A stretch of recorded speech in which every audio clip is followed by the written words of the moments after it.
എനിക്കെന്റെ മോളെ ഒന്ന് കാണണം. ചാകുന്നതിന് മുമ്പേ എനിക്ക് അവളെ ഒന്ന് കാണണം.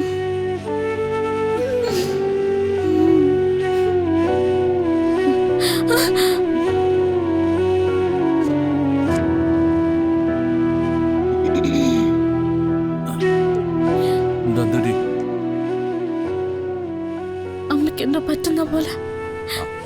അതെപ്പോഴുള്ളതല്ലേ. അമ്മയെക്കുറിച്ച് ആലോചിക്കാതെ തനിക്ക് കിടന്നുറങ്ങാൻ പറ്റില്ല. എത്ര തിരക്കിലായാലും എത്ര ബഹളത്തിലായാലും അമ്മ എന്ന ചിന്ത തന്റെ മനസ്സിൽ തന്നെ ഉണ്ടാവും. അതല്ല വരുൺ, ശരിക്കും അമ്മയുടെ ഒരു ഞെരുക്കം പോലെ എനിക്ക് കേൾക്കാം. അമ്മയ്ക്ക് എന്തോ നന്നായി വേദനിക്കുന്നുണ്ട്. ഉണ്ടാവില്ലേ? ചേർത്ത് പിടിച്ചിരുന്ന മോൾ അകലത്തേക്ക് പോയാൽ പിന്നെ അമ്മ വേദനിക്കില്ലേ? പക്ഷെ ഇപ്പൊ അമ്മ ഉറങ്ങിയിട്ടുണ്ടാവും.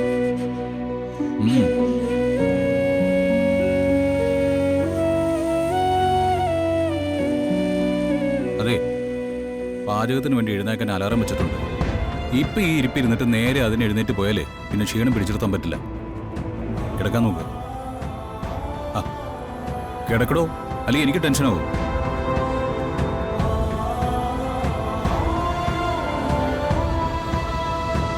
അതെ, നാളെ മുത്തശ്ശിയുടെ കൂടെ അമ്പലത്തിലേക്ക് ചെല്ലാന്ന് പറഞ്ഞിട്ടുള്ളതാ. ജോലി ഒതുക്കാതെ പോകാൻ പറ്റുമോ? അതൊന്നും കുഴപ്പമില്ല. അമ്പലത്തിൽ പോകുമ്പോ ചെയ്യാനുള്ളതൊക്കെ ഞാൻ ചെയ്തു തീർത്തോളാം. എന്നാ പിന്നെ കിടന്നുറങ്ങും.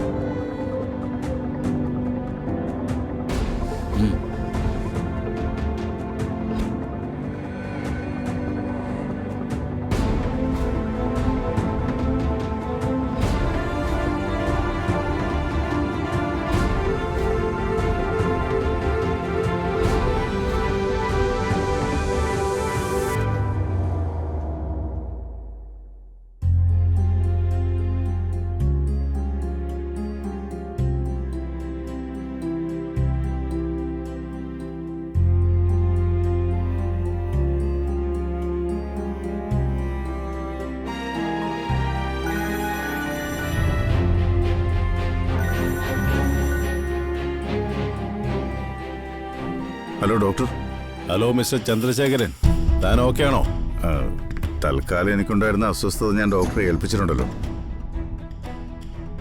അവൾക്ക് സുഖമല്ലേ സാറേ? അവൾക്കിവിടെ പരമസുഖം. കായിക ശ്യാമ സ്വബോധത്തോടെ പുറംലോകത്തോട്ട് ഇറങ്ങരുതെന്നല്ലയോ താൻ എന്നോട് പറഞ്ഞേക്കുന്നത്? തന്റെ ആഗ്രഹം ഞാൻ നടപ്പിലാക്കി തുടങ്ങി.